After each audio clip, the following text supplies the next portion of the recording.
Okay, educators, let's settle this debate. The J or Vygotsky, which camp are you in? Pareho silang legends pagdating sa cognitive development, pero magkaiba talaga ang kanilang approach kung paano natututo ang mga bata.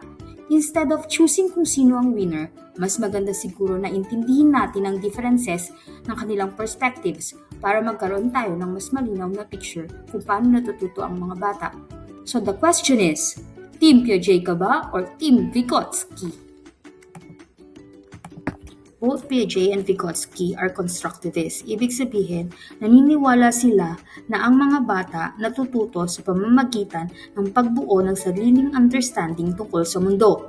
They see children as active learners who can learn through engagement and exploration.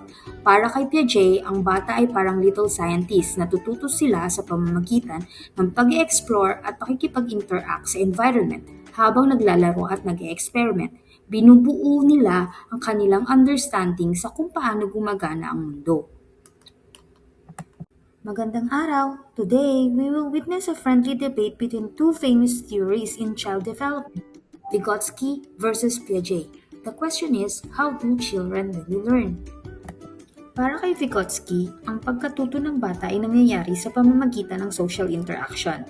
Natututo ang mga bata kapag nakikipag-usap at nakikipagtrabaho sila sa mga knowledgeable na tao tulad ng mga teachers, parents, or classmates. Mahalaga rin ang culture and environment dahil ito ang nagbibigay ng context kung paano nag-iisip at natututo ang mga bata. Para kay Vygotsky, ang pagkatuto. Samantala, ayon naman kay Piaget, ang bata ay actively nagbibuild ng knowledge sa sarili niyang paraan. Dumadaan sila sa 4 na stages ng cognitive development at sa bawat stage ay nag-iiba ang kanilang paraan sa pag-iisip at pag-unawa sa mundo. Naniniwala si Piaget na parang little scientist ang mga bata. Natututo sila sa pamamagitan ng exploring, experimenting, at discovering. Both theories are very important in understanding how children learn. Pero kung pagbabasihan natin ang clear stages of cognitive development at kung paano nagpo-process ang thinking ng bata, ang panalo sa debate na ito ay si Piaget! Nakita ni Piaget kung paano systematically nagde-develop ang thinking ng bata through stages, kaya siya ang winner ng debate today. Hooray for Piaget! From the theories given, how do the proponents' views on play differ?